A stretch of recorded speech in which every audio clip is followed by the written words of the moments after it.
பாண்டியன் ஸ்டோர்ஸில் இன்றைக்கான எபிசோடு என்னென்னு பார்க்கலாம். பழனி வந்து அவங்க அக்கா கிட்டே சொல்கிறாங்க, இப்படி தான் ஆத்தா வந்து நீ இல்லாமல் பிறந்த நாள் கொண்டாட மாட்டேன்னு சொல்லிட்டு அண்ணனுங்க கிட்டே சொல்லியிருக்காங்கன்னு சொல்லிட்டு அதை கேட்ட கோமதிக்கு ரொம்பவே சந்தோஷமாக இருக்குது. கதிரும் அம்மா நம்ம கண்டிப்பாக போயே ஆகணும், ஆத்தாக்காகவாவது கண்டிப்பாக போகணும் அப்படின்னு சொல்லிட்டு சொல்கிறாங்க. அது எப்படி தான் நடக்கும்னு சொல்கிறாங்க.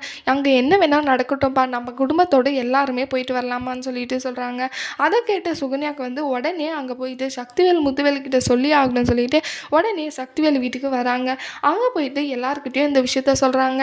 கோமதியும் அப்பத்தாவோட பிறந்த நாளுக்கு வராங்களாம் அப்படின்னு சொல்லிட்டு போய் சொல்கிறாங்க. வர்றது என்ன, வர்றது கண்டிப்பாக வரதான் போகிறாங்க மாமான்னு சொல்லிட்டு சொல்கிறாங்க. உடனே சக்திவேல் சொல்கிறாங்க, இதெல்லாம் கண்டிப்பாக நடக்கவே நடக்காது, அப்படியெல்லாம் ஒரு விஷயம் நடந்தால் நான் உயிரோடு இருக்க மாட்டேன், இல்லை அவங்கள வெட்டி கொண்டு அங்கேயே பொலி போட்டுருவேன்னு சொல்லிட்டு சொல்கிறாங்க. அதை கேட்டு அப்போ ஆத்தாவுக்கு ரொம்பவே கோவம் வருது. என்னடா நீ என்ன பேசிகிட்டு இருக்க, யாராக இருந்தாலும் வெட்டுவேன் செய்வேன் அப்படி தான் பேசுவேன் நீ, அது மட்டும் இல்லை வேறு யாராவது இருந்தால் பரவாயில்ல, உன்னுடைய சொந்த ரத்தம்டா, அவளை போயிட்டு வெட்டுறேன் செய்கிறேன்னு சொல்லிட்டு பேசிகிட்டு இருக்க, உனக்கெல்லாம் கொஞ்சம் கூட அறிவே இல்லையா அப்படின்னு சொல்கிறாங்க.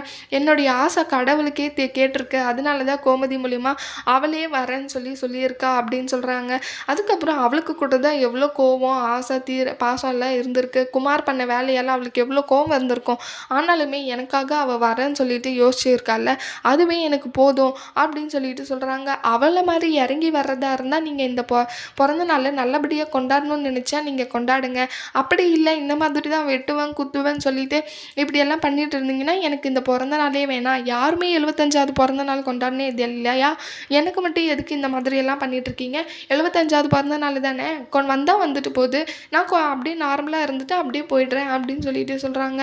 அதுக்கப்புறம் நான் என்ன நடந்தாலும் சரி இந்த குடும்பம் இங்கே வரவே வராது, நான் இருக்க வரையும் இதுக்கு சாத்தியமே இல்லைன்னு சொல்லிட்டு சக்திவேல் பேசுகிறாங்க. அதுக்கப்புறம் குமார்கிட்ட போயிட்டு சொல்லிட்டு இதுக்கான ஏற்பாடெல்லாம் பண்ணுடா பிறந்த நாளைக்கே அப்படின்னு சொல்லிட்டு நான் ஒருத்தர்கிட்ட ஏற்பாடு பண்ண சொல்லுவாங்க.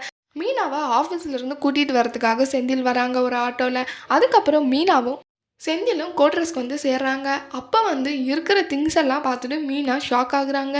என்னங்க இது, நான் போனப்போ டைனிங் டேபிள் மட்டும் தானே இருந்துச்சு, இது என்னது டிவி ஃப்ரிட்ஜு சோஃபான்னு சொல்லிட்டு என்ன இவ்வளோ இருக்குது அப்படின்னு சொல்லிட்டு கேட்குறாங்க.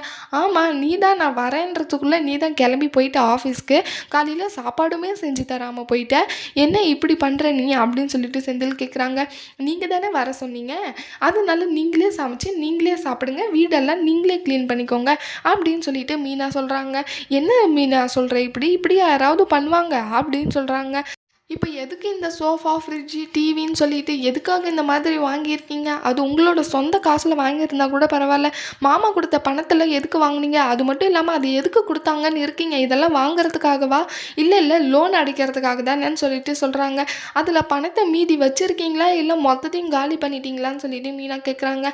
அந்த மாதிரியெல்லாம் நான் ஒன்றும் பண்ணலை, ஆடம்பர செலவெல்லாம் நான் பண்ண மாட்டேன் அப்படின்னு சொல்கிறாங்க. நான் கண்டிப்பாக அந்த லோனுக்கான பணத்தை மட்டும் நான் உங்ககிட்ட கண்டிப்பாக கொடுத்துருவேன், நீ கவலையே படாத அப்படின்னு சொல்லிட்டு மீனா கிட்டே சொல்கிறாங்க. மீனா அப்புறம் அவங்க அத்தைக்கு கால் பண்ணி பேசிகிட்டு இருக்காங்க. அத்தை என்ன பண்ணுறீங்க, சாப்பிட்டீங்களான்னு சொல்லிட்டு. அப்போ வந்து இல்லை நான் இன்னும் சாப்பிடலன்னு சொல்லிட்டு மீனா சொல்கிறாங்க. அவங்க அத்தை சாப்பிட்டேன்னு சொல்கிறாங்க. அதுக்கப்புறம் மீனா சாப்பிடாதனால என்னடி டைம் ஆகுது, ஏன் இன்னும் இவ்வளோ நேரம் ஆகியும் சாப்பிடாமல் இருக்குன்னு சொல்லிட்டு கேட்குறாங்க. அத்தை உங்களை நான் ரொம்பவே மிஸ் பண்ணுறேன்னு சொல்லிட்டு சொல்கிறாங்க. நானும் தாடி உன்னை மிஸ் பண்ணுறேன் அப்படின்னு சொல்லிட்டு பேசிக்கிறாங்க.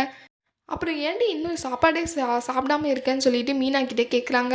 இல்லை அத்தை அப்படின்னு சொல்லிட்டு தயங்குறாங்க. இப்போ தான் அவர் போய் சாப்பாடு வாங்க போயிருக்காருன்னு சொல்லிட்டு சொல்கிறாங்க. ஏன்டி வீட்டில் சமைக்கலை அப்படின்னு சொல்லிட்டு கேட்குறாங்க. வேலை இருந்திருக்கும் அதனால தான் சமைக்காமல் இருந்திருப்பீங்க அப்படின்னு சொல்லிட்டு கோமதி சொல்கிறாங்க. அதுக்கப்புறம் என்னெல்லாம் நடக்க போகுதுன்னு சொல்லிட்டு வரப்போகிற எபிசோடில் பார்க்கலாம். இந்த வீடியோ பிடிச்சிருந்தா லைக் பண்ணுங்கள். பாய்.